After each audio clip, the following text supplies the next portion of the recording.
Ce message vous est présenté par l'Assemblée chrétienne Le Tabernacle. www.letabernacle.net.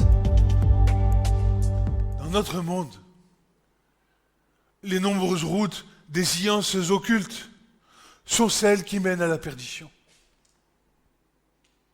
Un seul chemin nous sépare. Un seul nous délivre.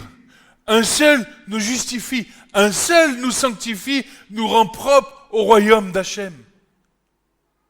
C'est le chemin de la sainteté. Dont Yeshua HaMashiach, Jésus-Christ, notre Sauveur, notre Seigneur, est la porte. Il n'y a pas d'autre chemin, pas d'autre porte. Étroit et resserré, le chemin qui mène à la vie éternelle. Large, spacieux, celui qui mène à la perdition.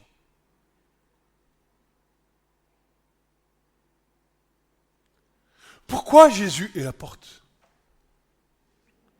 Pourquoi Jésus est le seul chemin? Pourquoi Jésus est la lumière du monde? Hey, tu parles de Jésus, mais il y a bien d'autres choses. Moi, je fais de la méditation, et moi, je fais ceci, et moi, je... Mais... Alors, pourquoi? Car son obéissance, son sacrifice, son cœur meurtri sur le bois, l'eau et le sang sortis de son côté percé, répandus sur le corps de son assemblée, sa Keïla, son épouse, a détruit la puissance des ténèbres à tout jamais. Et s'il reste encore quelque incrédulité quant à ces choses, ce n'est qu'une ruse de Satan qui use par la séduction semblable à celle de l'Éden dans le corps afin de nous détourner de la vérité en Yeshua. Le monde des ténèbres a été aboli. Le tabernacle de Dieu a été dressé sur cette terre, dont Yeshua HaMashiach est le souverain sacrificateur. Ce n'est qu'un leurre. Satan a été vaincu à la croix. Il n'a plus aucun pouvoir sur toi, si ce n'est sur tes pensées auxquelles tu obéis pour le provoquer Dieu à la colère. Alors nous allons voir la façon de ne pas obéir à ses pensées.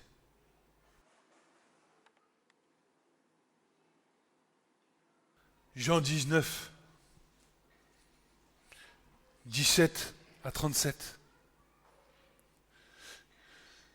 Et il sortit, portant sa croix, et s'en alla au lieu appelé lieu du crâne, qui est appelé en hébreu Golgotha, où ils crucifièrent et deux autres avec lui, un de chaque côté et Yeshua au milieu.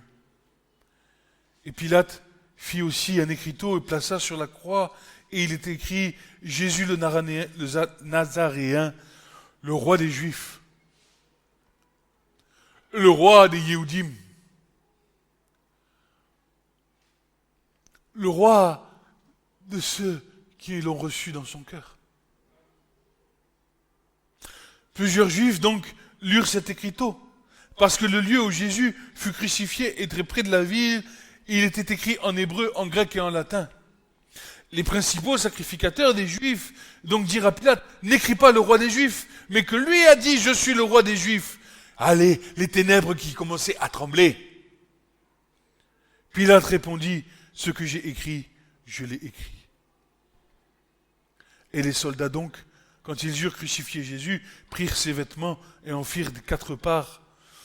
Et une part pour chaque soldat. Ils prirent aussi sa tunique. Or la tunique était sans couture, tissée d'une seule pièce, depuis le haut jusqu'en bas. Écoute, et Dieu est un. Tout ce qui le revêt est un. C'est pour ça que Jésus n'a pas eu les jambes brisées à la croix.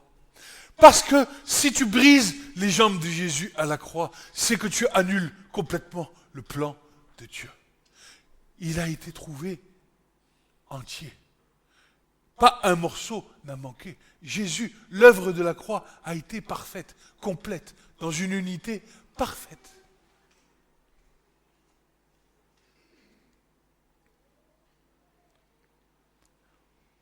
Ne la déchirons pas, mais jetons-la au sort. Même sa tunique n'a pas été déchirée. Afin que l'écriture soit accomplie, ils ont partagé entre eux mes vêtements, ils l'ont jeté au sort sur ma robe. Les soldats donc firent ces choses. Après, or près de la croix de Jésus, il se tenait sa mère, avec la sœur de sa mère, Marie, femme de Clopas, Marie de Magdala. Jésus donc, voyant sa mère, et le disciple qu'il aimait se tenant là, dit à sa mère, « Femme, voilà ton fils. » Puis il dit au disciple, « Voilà ta mère. » Et dès cette heure-là, le disciple a pris chez lui. Après cela, Jésus, sachant que toute chose était déjà accomplie, je vois le regard de Jésus sur la croix, son regard d'amour, et dit ceci, j'ai soif. Laisse-moi te dire ce matin que Jésus a soif de toi. Jésus a soif de ton amour. Jésus a soif de ton âme. J'ai soif. Et il y avait donc là un vase plein de vinaigre. Et même si ta vie est un tohu-bohu, Jésus a bu la coupe jusqu'à la lie. Jésus a bu le vin aigre. Jésus a bu la coupe pour toi. Reviens au cœur du Père. Et quand Jésus eut pris le vinaigre, il dit, c'est accompli. Et ayant baissé la tête, il remit son esprit.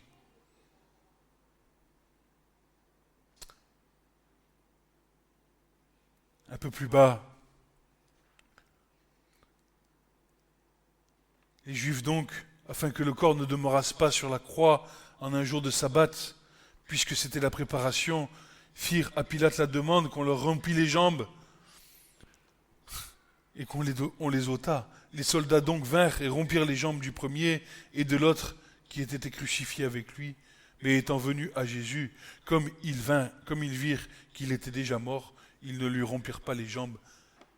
Mais un des soldats lui perça le côté avec une lance. Aussitôt du sang et de l'eau sortit. Et celui qui l'a vu rend témoignage, et son témoignage est véritable. Et lui sait qu'il dit vrai, afin que vous aussi vous croyiez. Car ces choses sont arrivées, afin que l'écriture soit accomplie. Pas un de ces os ne sera cassé, et encore, ils regarderont vers celui qu'ils ont percé. Regarde vers celui que tu as percé. Regarde à l'œuvre de la croix. Ne regarde pas à ce que les démons sont capables de t'accorder. Ne regarde pas à ce que les esprits impurs de divination ou autres sont capables de t'accorder. Mais regarde à ce que Jésus veut t'accorder. Oui, cela fait 2000 ans que le monde a changé. Car désormais, l'esprit d'Hachem, son souffle, a été répandu sur toute chair, accomplissant la parole de Joël. Joël 2, 28 à 32. Et il arrivera après cela que je répandrai mon esprit sur toute chair. Vos fils et vos filles prophétiseront. Vos vieillards songeront des songes. Vos jeunes hommes verront des visions. Et aussi sur les serviteurs et sur les servantes. En ces jours-là, je répandrai mon esprit.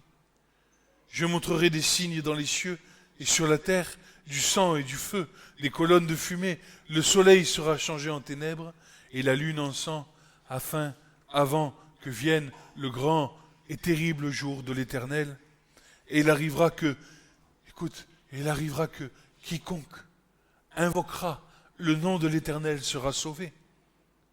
Car sur la montagne de Sion, il y aura une délivrance. Et à Jérusalem, comme l'Éternel l'a dit, pour tous les réchappés de l'Éternel, pour les réchappés que l'Éternel appellera.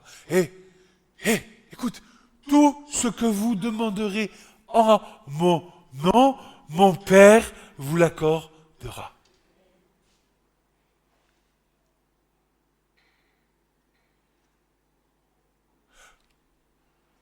Les péchés que vous remettront, ils seront remis.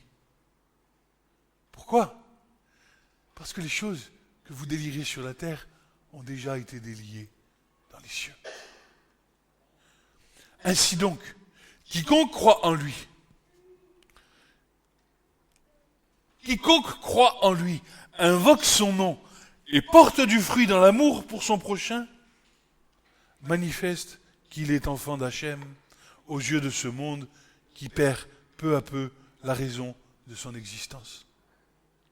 Il y a une détresse, il y a une quête de sens, un sens de la vie qui est primordial pour l'être humain.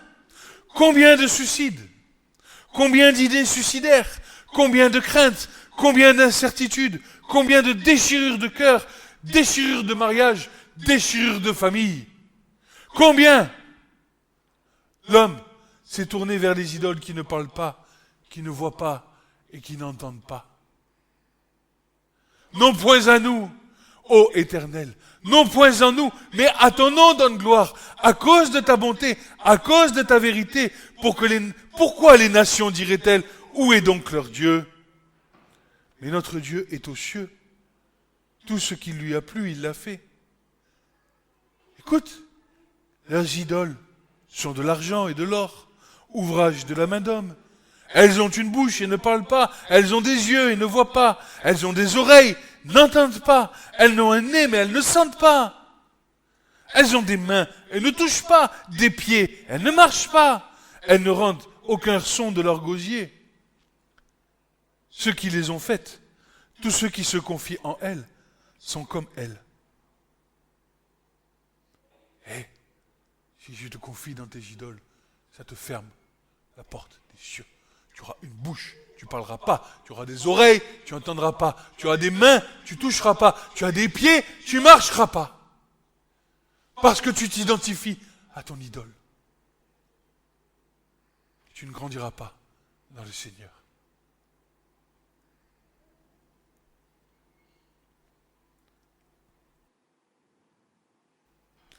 Israël, Église, confie-toi en l'Éternel.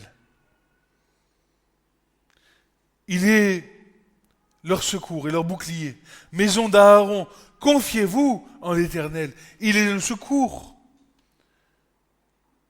et leur bouclier, vous qui craignez l'Éternel, confiez-vous en l'Éternel. Il est leur secours et leur bouclier. L'Éternel s'est souvenu de nous. Il bénira la maison d'Israël, il bénira la maison d'Aaron, il bénira l'Église.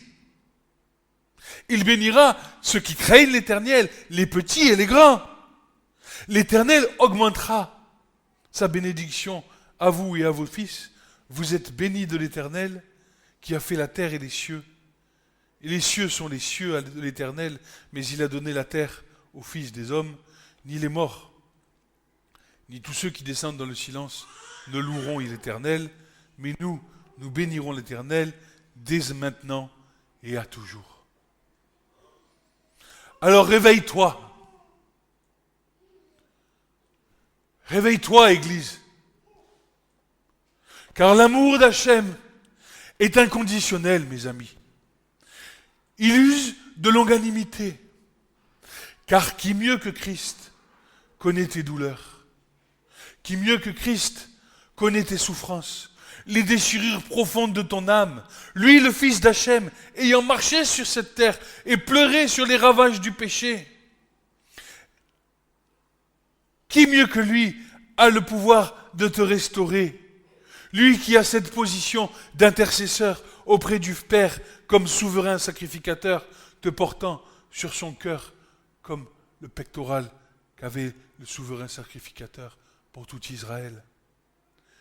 Lui qui te porte sur ton cœur, sur son cœur, qui peut te restaurer. Il a présenté son sang devant le Père. Non, pas du sang des animaux, des boucs et des taureaux, qui n'avaient pas le pouvoir d'empêcher, d'ôter le péché du monde.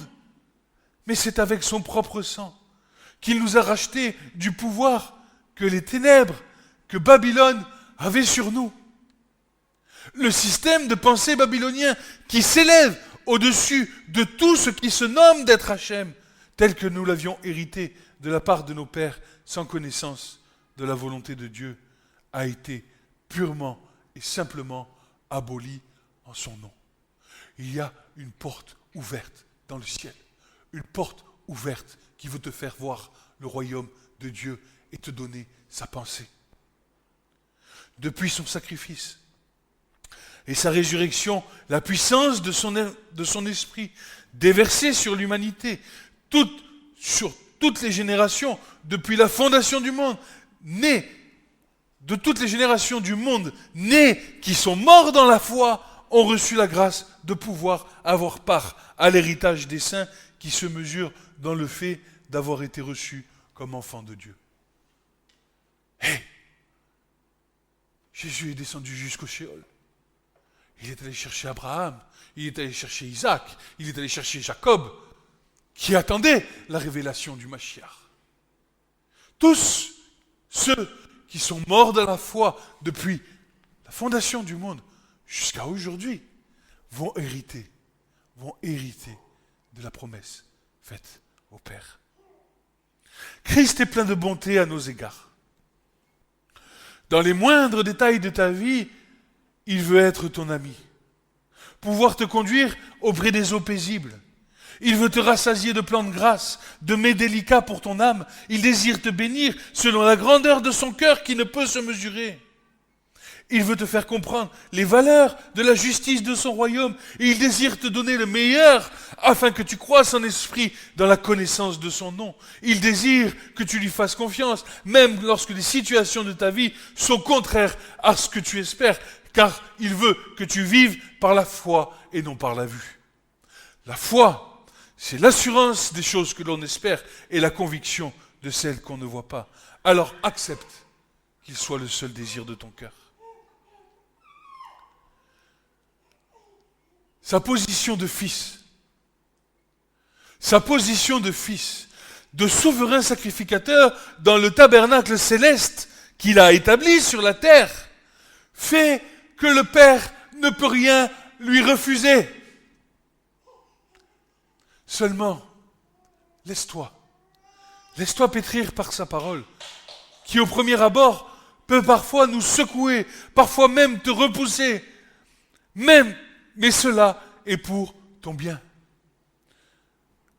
Sache que Yeshua est le même hier, aujourd'hui, demain, et que sa parole s'accomplit et s'accomplira certainement. Mais il a besoin que tu sois coopérant, car lui ne s'enfle pas d'orgueil. Jamais il ne violera ta décision, contrairement au diable qui te pousse à pécher contre Hachem et te lie dans ses filets. Car plus tu accomplis les désirs injustes de tes pensées, plus le diable a d'emprise sur toi.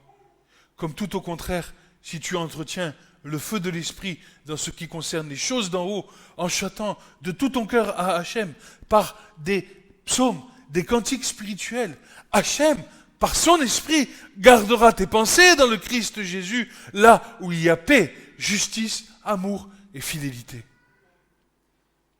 Ainsi, tu n'accompliras plus les convoitises de la chair. Tu recevras la louange de celui qui t'aime avant la fondation du monde.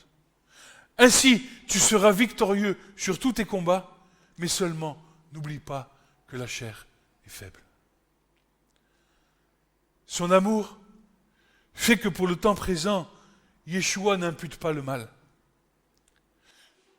Car toutes les abominations que tu pratiques dans le secret de ta chambre, de ta maison, contre ton prochain, sont tombées sur lui à la croix. Ainsi, c'est en vain que tu uses de tes transgressions. En vain que tu crois pécher contre Dieu. Car la fornication, l'impureté, l'impudicité, l'idolâtrie, la sorcellerie, les inimitiés, les querelles, les jalousies, les colères, les intrigues, les divisions, les orgies et tout ce qui peut y être semblable, c'est à cause de toutes ces choses que Yeshua est venu afin de te libérer, car il a été brisé sur le bois. Alors comprends que toutes ces choses n'ont plus aucune puissance, toutes ces choses ont été réduites à néant. Tu comprends ces choses? J'ai eu cette image d'un fils qui est en colère contre son père et qui va le battre. Il va le taper, il va se défouler sur lui. Et à la fin, le père regarde son fils et lui dit, tu as fini? Viens dans mes bras, je t'aime. Alors regarde simplement à Jésus crucifié, les bras en grands ouverts sur la croix pour toi. Jésus sait. Jésus sait. Marc 7, 20 à 23. Il dit, ce qui sort de l'homme, c'est cela qui le souille. Car du dedans, du cœur des hommes sortent les mauvaises pensées, les adultères, les fornications, les meurtres, les vols, la cupidité, les méchancetés, la fraude, l'impudicité, l'œil méchant, les injures, l'orgueil, la folie. Ça sort du cœur de l'homme. Et Jésus est venu pour annuler le corps de péché. C'est en vain que tu te débats. Car Jésus a pris le poids de nos fautes sur ses épaules. Le châtiment qui devait tomber sur nous est tombé sur lui.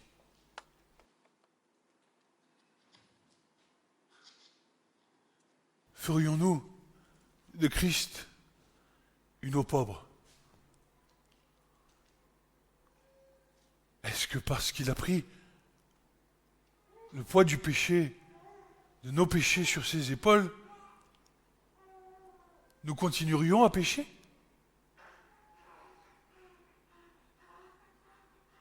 Est-ce que nous continuerions dans les mauvaises voies?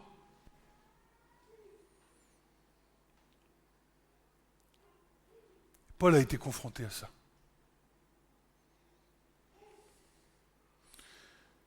Et tout le chapitre de Romains 6 va nous parler de ça. Que dirons-nous donc?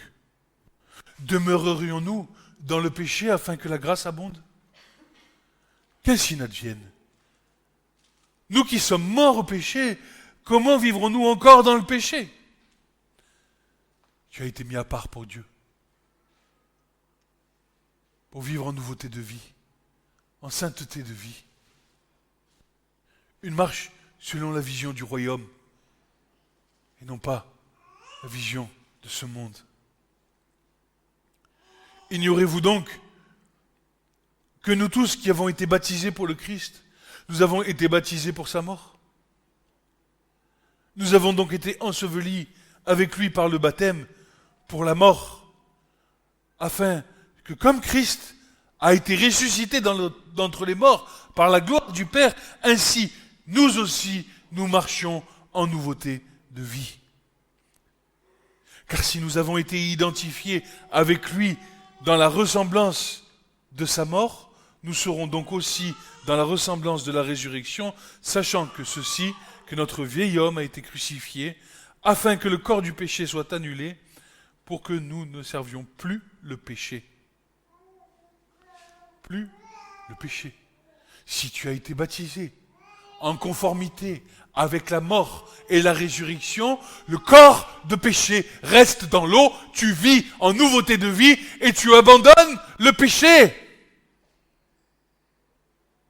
Ainsi donc, ayant donc été affranchis du péché, apprenons à marcher en nouveauté de vie conformément à l'évangile qui nous a été transmis par nos frères les apôtres. Et si quelqu'un d'entre nous trébuche, qu'il sache que Christ sera là pour le relever, car, c'est important, car ayant été justifié non sur le principe des œuvres, mais par la foi. Sinon, tu sais ce que tu fais? Tu vas te faire clouer sur la croix.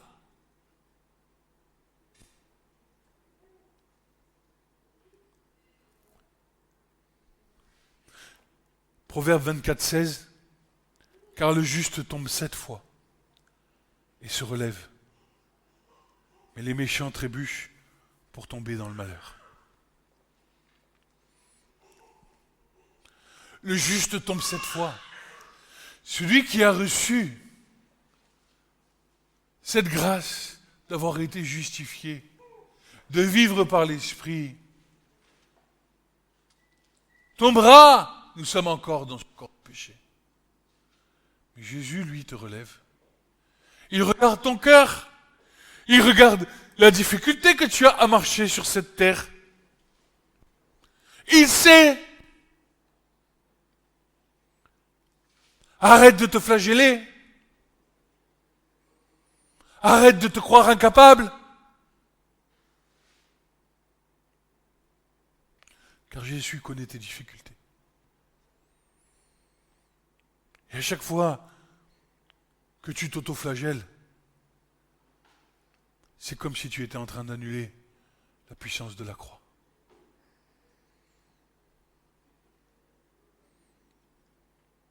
« 2 Pierre 3, 14 à 18. C'est pourquoi, bien-aimés, en entendant ces choses, étudiez-vous à être trouvés sans tache, irréprochables, devant lui en paix.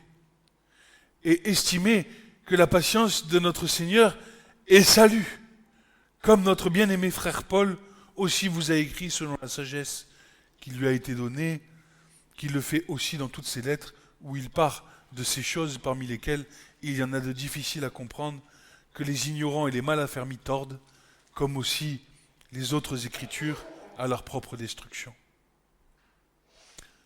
Vous ne retrancherez rien. Pas un seul iota de cette lettre ne périra. Vous donc, bien-aimés, sachant ces choses à l'avance, prenez garde, de peur qu'étant entraînés par l'erreur des pervers, vous ne veniez à déchoir de votre propre fermeté. Qu'est-ce qui s'est passé dans l'Église ? Babylone est rentrée. Babylone est rentrée dès le départ.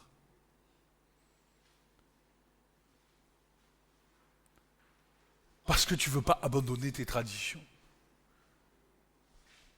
Parce que tu ne veux pas abandonner ton idolâtrie. Je prêchais il y a 15 jours le fait que la mamie qui met son petit Jésus dans sa crèche, il y a quelque chose à rallumer. Mais oui, il faut se servir de ce vecteur pour faire tourner à la gloire de Dieu ce qu'elle est en train de faire. Mais pas détruire. Ça peut être un vecteur.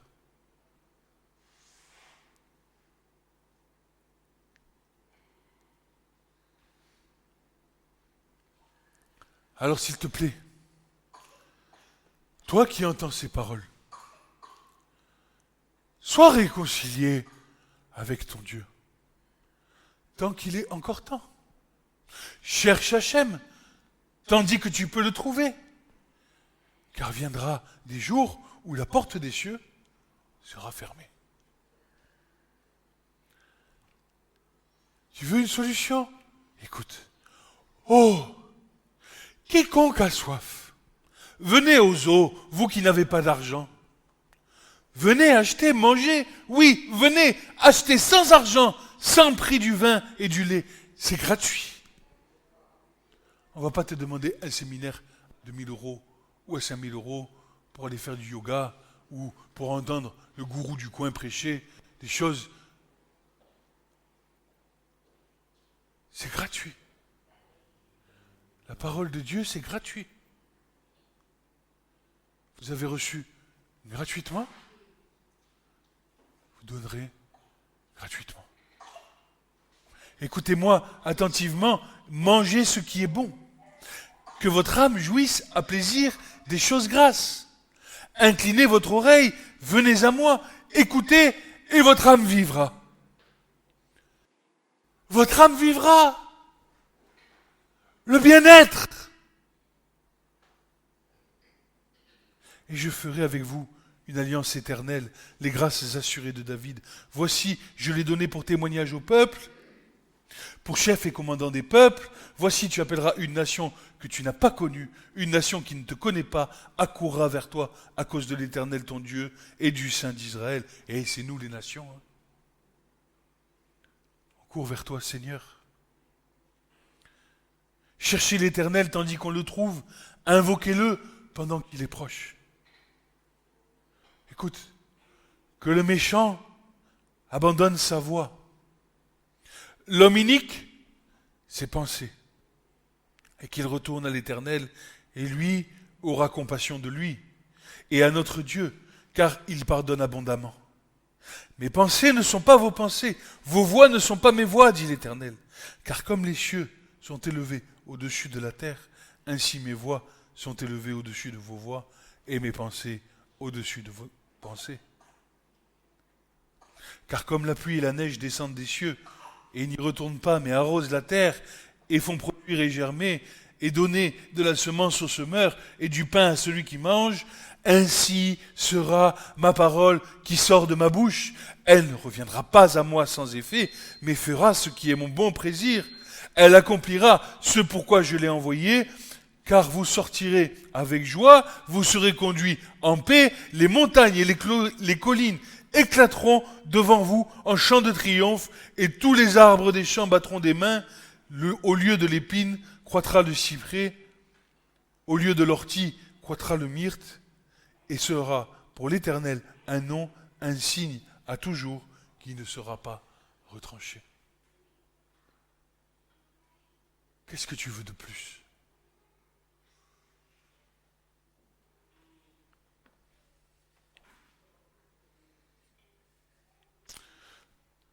« 1 Chronique 28, 9.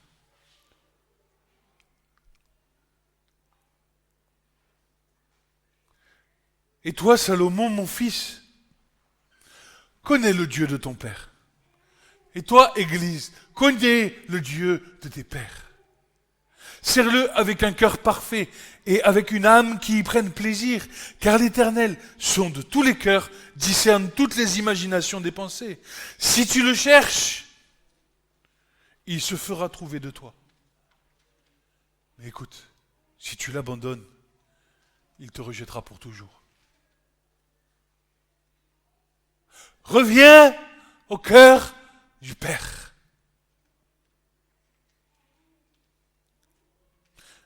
Jean, dans sa vision, Apocalypse dira ceci. Et j'ouis une autre voix venant du ciel disant, sortez du milieu d'elle, mon peuple, afin que vous ne participiez pas à ses péchés et que vous ne receviez pas de ses plaies. Car ses péchés se sont amoncelés jusqu'au ciel et Dieu s'est souvenu de ses iniquités. Malheur! Malheur à tous ceux qui auront fait semblant d'appartenir à l'Église du Seigneur. Malheur! Pourquoi? Donnez-lui comme elle vous a donné, donnez-lui le double, selon ses œuvres. Dans la coupe qu'elle a mixtionnée, versez-lui le double. Celui qui aura semé pour le royaume moissonnera pour le royaume. Celui qui aura semé de l'iniquité recevra l'iniquité. Si tu sèmes la colère, tu recevras la colère. Si tu sèmes la haine, tu recevras la haine. Dieu n'a pas épargné son peuple Israël, il n'épargnera pas l'Église. Autant elle s'est glorifiée dans ses délices, autant donnez-lui du tourment et du deuil. Parce qu'elle a dit dans son cœur, Église, écoute, parce que tu dis en ton cœur, je suis assise en reine, je ne suis point veuve, je ne verrai point de deuil. C'est pourquoi, en un seul jour, viendront ses plaies, mort, deuil, famine. Elle sera brûlée au feu, car le Seigneur Dieu qui l'a jugée est puissant.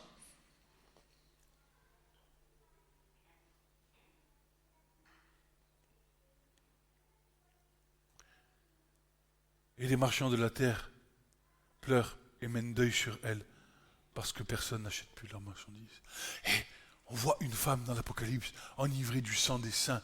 Mais attends-toi, si tu fais partie de l'église du Seigneur, l'église cachée, celle que le Seigneur a mis de côté dans les derniers temps, la pure, la sainte, celle qui se tient devant Dieu avec sa coupe remplie d'huile, qui attend le Seigneur de tout son cœur, attends-toi à voir la fausse église devant, qui va venir te persécuter parce qu'elle va avoir de la haine contre toi.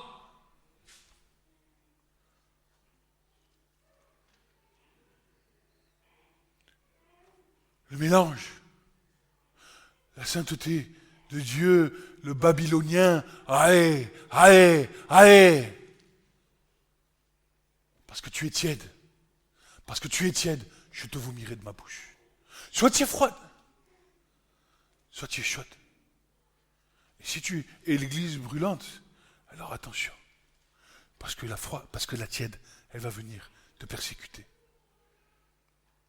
Ils vont avoir de la haine envers toi. Parce que toi, tu auras trouvé dans ton cœur le délice de ton cœur et qu'ils auront refusé la parole de Dieu. Parce que tu les auras choqués, parce que tu leur as parlé, parce que tu leur as dénoncé le péché, parce que tu vas leur dire que les choses qu'ils font sont en abomination devant Dieu, parce que tu ne vas pas accepter, parce que tu vas te tenir devant Dieu et te dire, je suis resté seul devant toi, Seigneur. Alors ils te persécuteront. D'ailleurs, Jésus dira ceci, cela. Il dira, voilà, vous serez livrés par des parents, par des frères, par des proches et par des amis. Vous serez livrés par des parents, par des frères, par des proches, par des amis. Vous serez livrés par des parents et par des frères et par des proches et par des amis. Et on vous fera mourir. Et quelques-uns d'entre vous, vous serez haïs de tous à cause de mon nom.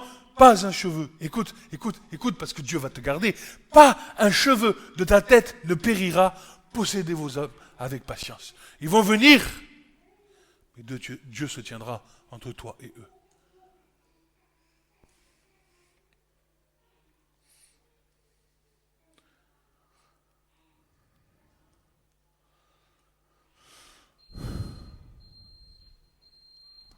Souviens-toi,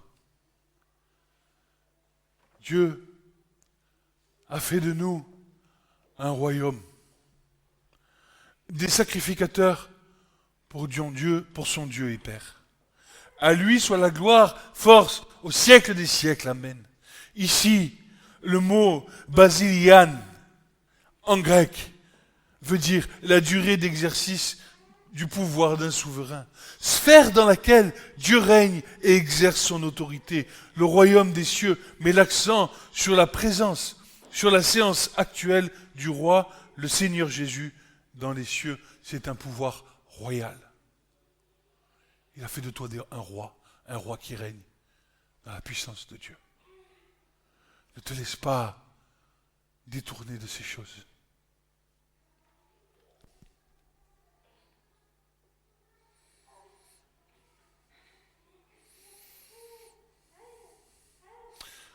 Enfin, je vais finir par là, finir. Je ne sais pas si je vais finir d'ailleurs, parce que la parole de Dieu est éternelle et elle n'a pas de fin. On va dire finir pour aujourd'hui. Et je vis les morts, les grands et les petits, se tenant devant le trône. Des livres furent ouverts, et un autre livre fut ouvert, qui est celui de la vie. Les morts furent jugés d'après les choses qui étaient écrites dans les livres, selon leurs œuvres. Et les anges écrivent tous tes actes. Tout ce que tu fais, tout ce que tu as fait, de bien, de mal, de caché, de secret, tout est écrit. Tout est découvert, tout est nu devant la face de celui à qui nous avons affaire, dira l'Épître aux Hébreux. Et les morts furent jugés d'après les choses qui sont écrites dans les livres. Écoute, si tu es jugé aujourd'hui, selon ce qui est écrit dans le livre de ta vie, et que tu n'as pas rencontré Christ qui a fait une page neuve, écoute, la mer rendit les morts qui étaient en elle, et la mort et le Hadès rendit les morts qui étaient en ceux, et ils furent jugés, chacun selon leur œuvre, et la mort et le Hadès furent jugés dans les temps de feu. C'est ici la seconde mort, les temps de feu.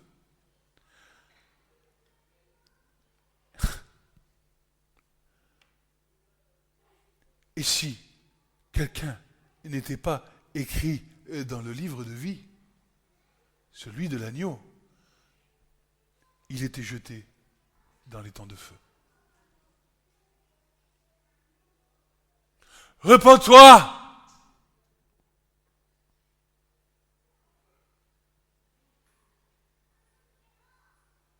Mon fils est venu me voir l'autre jour, il me dit, là, il y a tout écrit? Oui, mon fils. Tout est écrit. Commencement, avant le commencement, avant le commencement du commencement du commencement, avant le commencement du commencement du commencement du commencement, c'est écrit. Et la fin, c'est écrit. Et après, c'est écrit.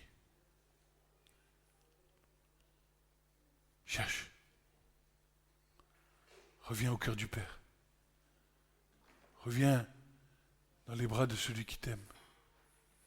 Tu peux t'être éloigné. Tu peux t'être égaré. Tu as le droit.